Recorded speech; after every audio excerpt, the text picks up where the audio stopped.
What is up, Mars citizens and rebel colonists? I am just a simple new type, and we are continuing the history of Mars Century as we begin our coverage of Mobile Suit Gundam Wing Frozen Teardrop Volume 5. Last time, we completed the Requiem of Perpetual Chain arc, where we learned about Father Maxwell's past. Cyrene Wynn took back his daughter, Naina, and two Epions faced off. This time, we begin the Nocturne in Mourning arc, and dive into the Peacecraft files. Here we will learn about the twin sisters, Sabrina and Katarina Peacecraft, and we learn more about the politician, Hido Yui. So let's get into this.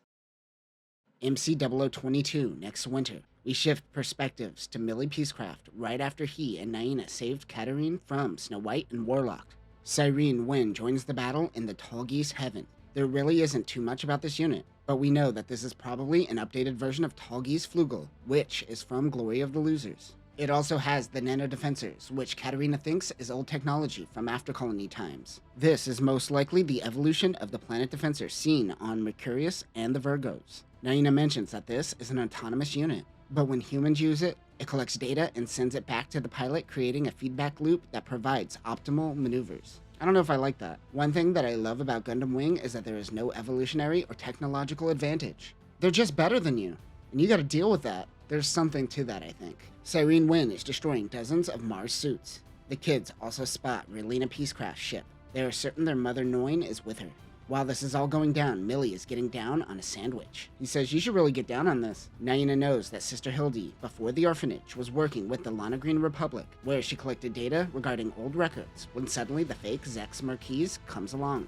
They have a hologram that was supposed to activate the moment Disnoof Neuenheim died. This is Epion's old Zero system converted into a hologram. Katarina thinks that this is Hildy's doing, but Naina isn't sure. They wonder if this is a part of the Perfect Peace program. That is when Relena and Noin board their ship and say that it is the opposite. Noin hands the kids microchips. She says that one is a copy from the Preventor's base, and the other is a file Dr. Schweiker sent them. When added to their Zex Files hologram, it will provide them with a new historical record. Relena says to call these the Peacecraft files. Millie notes that the first file is AC-130, even before his parents were born. There are many records containing the name Hido Yui. Hido Yui firmly opposed the United Earthsphere Alliance. Millie says that this will probably fill in the gaps of what fueled Hido Yui during his prime. Spoiler, it's a woman. Naina takes control of the hovercraft as Millie dives into the files. AC-130 to 144. The Sank Kingdom was located in Europe. Remember, in the anime, it's vaguely described as being kind of near Brussels. Two sisters were born, Princess Sabrina and Princess Katarina. However, the Sank Kingdom forebode twins. So Sabrina stayed in the Sank Kingdom, while Katarina was sent to the colony L1C11234. Ugh, that's worse than 12345 as your password, dude. Someone got lazy. Sabrina seemed to suffer more as she had to hold up the Peacecraft lineage. It was also a geopolitical nightmare, as many tried to push in on the Sank Kingdom territory. The people of the Sank Kingdom never revolted, and Sabrina acted as a rock for her people. Sabrina rarely left the Peacecraft estate and only confided in her cat Sam. Princess Katarina led a carefree life, being raised by the Darlian family. Katarina was helping build the colony at age 13. Meanwhile, Sabrina was constantly rebuilding her land after its constant attacks. Rather than being weighed down by gravity, Sabrina is weighed down by tragedy, as the author puts it. Katarina was 15 when she met Hido Yui. He was a new tutor for the Darlian household. Oh, gross. He was only 5 years older than she was. She didn't think that she could learn anything from him, so their lessons were mostly silence. Hido also worked in colony construction to help cover the expenses. 6 years earlier, there was a bunch of laborers trying to establish independence, but was swiftly squandered by the Earth Sphere Alliance. Even with all of this, it seemed to be better than life on Earth, at least if you're not a noble person. And there's no natural disasters. While conflict constantly occurred on Earth, the colonies started to see stabilization, which infuriated the Earth Sphere Alliance. Hido's college campus was active with anti-alliance sentiments. Hido Yui wasn't interested, however. His friend Jay Knoll, aka Dr. J, tried to recruit him, but then he decided to take a leave of absence from school, which is when he became a tutor. After a week of doing nothing, Katarina asks why we exist in space. Hido finally pays her attention. He asks, "Do you mean technologically or philosophically?" She isn't sure. Hido then goes on explaining how living in space can be an evolutionary achievement. However, there seems to be no difference in humans on Earth and humans in space from a philosophical standpoint. Evolutionary achievement in the form of social Darwinism. No physical evolution here like new types. Hido Yui shows that he doesn't teach people who lack curiosity or passion. The moment Katarina became curious is the moment he began teaching. This all leads to them having sex, so it's kind of weird. She says, yeah, but does this matter or mean anything? Katarina is all about having direct answers to things, but she isn't going to get a solid answer to the meaning of life. He simply says that the conversations are more interesting than the answers. They end lessons for the day. The next day, she asks if God exists. He goes on talking about metaphysics. Katarina doesn't get it. Hido says not knowing and admitting this provides more value than a lack of curiosity. Their conversations grew from there. For Hido, he felt like he was falling into what the author describes as a utilitarian rut, but Katarina's curiosity pulled him out of it. He goes on to describe meaning for oneself, which is essentially existentialism. A letter that Katarina writes would go on to inspire Hido Yui's Heart of Space declaration. The files say that they were merely teacher and student, but it speculates that they were lovers. AC 145, Summer. A rebel fleet imposed a naval blockade and set the stage for another attempt to take the Sank Kingdom. During this time, a special forces unit stormed the estate and held the royal family hostage. Luckily, Sabrina was visiting a relative, Marquise Wareridge, at the time. Wareridge suggests she go up into space for now. There is an informant in their inner circle. There is probably nowhere on Earth that she could trust. She decides to go find her sister, Katarina. They head to Brussels, where many other noble families are trying to flee. Because there were so many people, the Alliance wouldn't allow them all to go to space. Wareridge speaks to Duke Sank Kushonada, and he allows Sabrina to join their shuttle. She can't take cats into space, so she has to leave Sam with Wareridge. They are first heading to the L4 cluster to meet with the Winter family. They will then head to L2, then L1, where they could go to C11234. She was smuggled into the colonies under the assumption that she is Duke Kushonada's niece. AC 145, Autumn. Before they left for the L1 colony cluster, Sank told Sabrina that she could live on L2, but she was determined to go on L1. He made a promise with Wareridge, so he gives her a spacesuit. He says the shuttle is going to blow up before it reaches L1. It will be blamed on random rebel terrorists, but it is a ruse to stir up controversy. He says war is coming. The Sank Kingdom has more or less fallen and are currently stooping to using rebel support, going against their peace ideology. She wonders when Earth will be unified. The Duke says, I think my grandson will handle it. She asks, what about the other people on the shuttle? Duke Kushonada says they are old guard and they need to go. She thinks that she should just stay on the shuttle and die as she has nothing more to live for.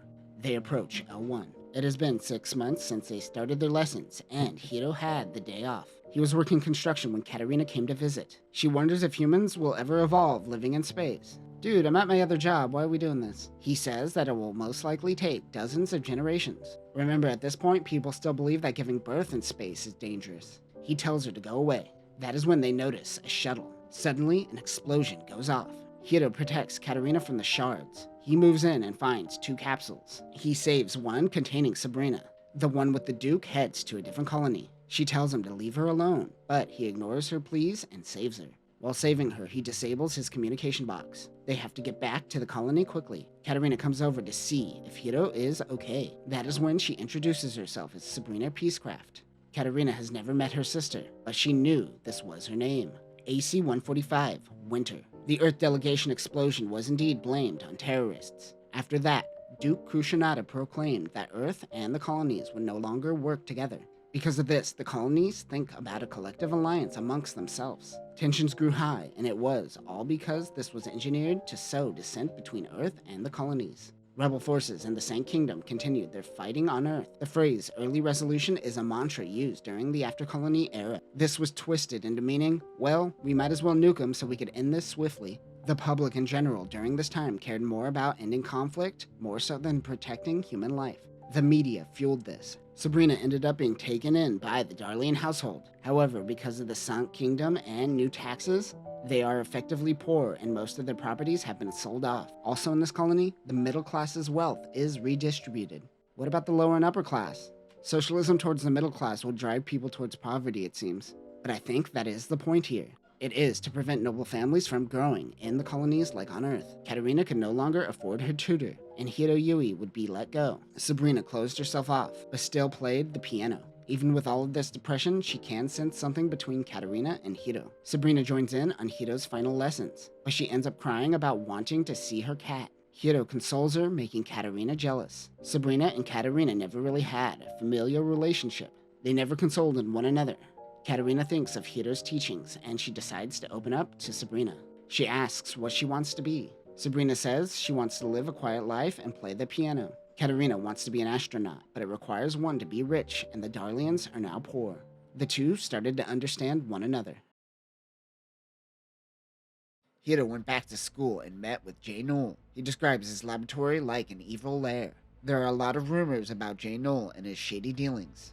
Hido asks him if he could clone a cat. He says, of course, he could do anything. 2 days later, Jay Knoll shows up to the Darlian estate with a giant machine. Hido says, what the hell is this? It is the Wyvern. This looks nothing like a cat, says Hido. Jay needs more time for that, but he will help with AI. He is talking about the cat, but also talking about the AI for the Wyvern. He could do 2 things at once. Many of the software is done by Thomas Current. Hido is struggling to see how the Zero system has anything to do with the cat. Jay calls Hido an amateur. They boot it up. Of course, this is the basis for what will become Epion. The book only talks about the mobile armor form. There is no mobile suit form, as there are no mobile suits or Gundams yet. They head to Sabrina and ask her questions about the cat. They ask about the cat's traits. Jay mistakes Sabrina for Katarina. Awkward silence ensues. They end up creating an AI version of Sam. For now, it's merely a computer interface, but it seems to make Sabrina happy. Jay says, I'm leaving the Wyvern here, bye. What an asshole. He just totally incriminated them all. Sabrina plays a song for the digital Sam.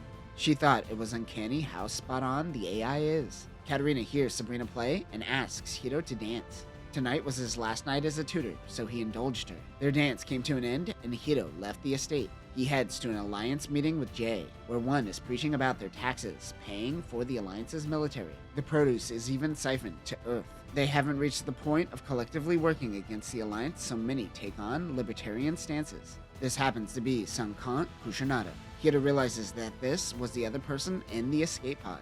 It's rare to see alliance members at these meetings. He is preaching against his own Earth rights. The Duke reminds them that childbirth is still hard in the colonies, and they still need to rely on one another.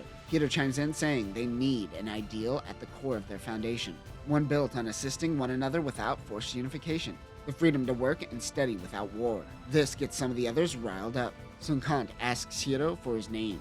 Suddenly an explosion goes off. Most of the people are unharmed in this attack, with the exception of Hido, Jay Knoll, and Thomas Current. Hido suffered severe burns. Jay Knoll lost his left arm, and Thomas's abdomen was punctured. Current is the only one in critical condition. He says they were close to finishing the prototype Perfect Peace program. They stay by his side as Current dies. The police come in and apprehend the two. Katarina sees this on the news. Like the shuttle incident, this was blamed on rebel terrorists. Hido's burns healed quickly.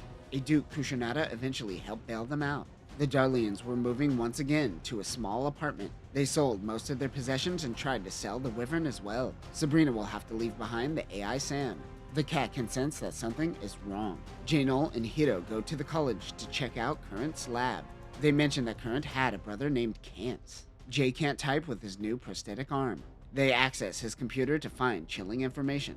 Katarina realizes that Jay's Zero system is stronger than just an AI cat. It begins predicting military conflict. It also tells him that the Sank Kingdom is going to be nuked. Hido contacts Katarina and tells him that they know about the nukes as well. If she is going to take action, now is the time. Jay tells them that the Wyvern can take out the ship carrying the nuke. Sam, aka Zero, bonded with Sabrina. She can't pilot, but Katarina can. So Katarina will be the one to handle this. She knows that Sam can do most of the piloting anyways. She gets into an old astro suit. The mobile armor meows. I look like a dragon, but I'm also a cat. Nyan nyan. She launches and finds 8 orbital satellites. Any of them can have the nukes. She can't just destroy them and create space debris. Katarina launches to find 8 orbital satellites. She plans on circling the Earth and taking each one out one by one very carefully, without causing any debris. Katarina wants to tell Hido that she loves him, but she says it's a secret and she will tell him when she returns. The mobile armor meows. The satellite Gamina MW begins launch preparations for the nuke.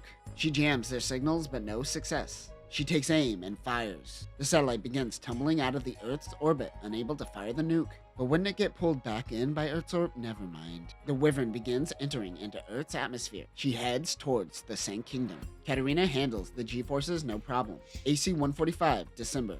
Katarina declares war on those who harm the Sank Kingdom. Peace is over, bitches! The rebels are concerned that someone is doing their job better, while the Alliance thinks that the rebels have elite spies, even though it's all just J-Null. One of the rebels is Mardix Rex. They think maybe the Wyvern still has the nuke and will use it on them. Mardix decides to meet with Katarina Peacecraft. A storm weakens the rebels' coordination. A flare rises into the sky. It was mistaken for enemy fire, and the rebels panicked and fired. Something approaches their flagship, the Robin Hood. It hails their ship and requests landing. The pilot says she is Katarina Peacecraft. She gives them an ultimatum and suggests that they let her land. They grant her permission to land, and she meets with Mardix. The rebels are somewhat skittish. She wants the rebel army to cease fire. They think they want her to surrender. Katarina decides to rebuild the Sank Kingdom with the help of the rebels. She was able to negotiate the release of the Queen and King of the Sank Kingdom. They originally mistook her for Sabrina. She lets them know that Sabrina is safe. Her parents are too frail from imprisonment, so she assumes control of the throne. She was able to assume control with ease, as she was adored by her people.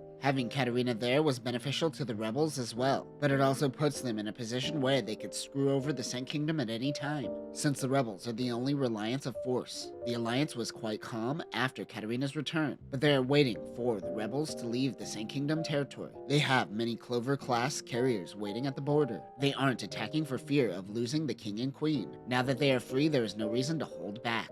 Mardix Rex was the rebels' representative by Katarina's side, but he acted as a watchdog. Working with the rebels happens to be Mike Howard. He helps tune up the Wyvern. Sam is still being watched over by Marquise Weirridge. Weirridge doesn't seem to like Katarina like he does Sabrina. Mardix will eventually marry Katarina's daughter and will give birth to Miliardo Peacecraft. AC-146, January 19th. Commander of the Earth Alliance 3rd Fleet, Chest Onagel, father of Daigo Onagel, issues the rebels to surrender. They plan on a war of attrition. The rebels approach. The Wyvern is already in the sky. She says, "Tally-ho." Tally-ho? Really? Okay. Sam shows her a wave of enemy fighters approaching on the display. The upgraded thrusters of the Wyvern were exceptionally better. Sam is doing most of the work and takes out the enemy fighters. The Alliance also has their own version of G-fighters and G-bombers that were deployed before the age of mobile suits. They fire missiles, and Katarina takes a lot of G-forces to the face to dodge them. Many missiles lost their target lock and self-destructed. She uses a super jammer and stealth fields. The jammer was made by DD, which stands for Diamond Desperado. She laughs and says that she should call herself the Queen of Hearts. History would end up calling her the Lightning Queen, however. She is above the Clover-class ships. DD's jammer prevents anything from moving within its range and cuts off all comms. She tells the rebel ship Robin Hood that their mission is complete. They begin bombarding the Clover ships, and the Alliance's 3rd Fleet collapses. AC-146, February. The Sank Kingdom stole a few Clover-class ships for their growing rebel army. The Alliance became afraid more so of this EMP device that disarmed their entire fleet. The disgraced Onagel thinks there may be another way. He was stripped of command for his failure. Onagel suggests that they bring in the Romerfeller Foundation. Duke Sank of the Romerfeller Foundation suggests that they invite the princess to Luxembourg, where they could strong-arm her into paying reparations for Genema NW. They will make sure they handle the Wyvern as well. The Duke speaks with Eric Shergold, a man of wealth but no nobility. Eric says now is the time to clip the Alliance's wings. So Trace Kushinada's plan to unify the world under Oz in the anime all began here. In a moment of weakness, the Alliance reached out to the Romerfeller Foundation and started making moves. Eric suggests the Duke reach out to Hido Yui. The Alliance monitors the North Sea to ensure Katarina can unleash an EMP before the meeting. The Alliance let their guard down 1 hour before the meeting, and the EMP device was activated once again. Katarina showed up late to the meeting with Hido Yui. They wonder who then just attacked nearby. This so happens to be Sabrina, while Katarina was handling the EMP. She tells the Romerfeller Foundation that the Alliance tried to nuke the Sank Kingdom. Also check out my cat Sam. This is the real one. Meanwhile, Katarina, along with the rebels, were about to take out the 4th and 5th Fleet and destroy the Alliance's winning streak. MC-0022 next winter. Naina turns on autopilot and decides that she is going out. Young duo Maxwell is on their tail with Warlock. She contacts the Elysium Island Merciless Fairies squad for assistance. As she heads out, she refers to herself as the Queen of Hearts. And that will conclude Frozen Teardrop Volume 5. The volumes where they go back in time and reflect on After Colony is far more engaging than what is happening in Mars Century, if I'm being honest. I like seeing the mistakes made in the past that led to the events of the anime. Next time, we will dive into Volume 6, where we will shift perspectives to Dr. T. We will learn about the circus he and Catherine created on Mars. And we will see how he and Chang Wu-Fei came to build the next generation of Gundams. But that will do it for now, new types. Remember that the intimidating Epion started out as a kawaii neko. Nyan nyan. Peace.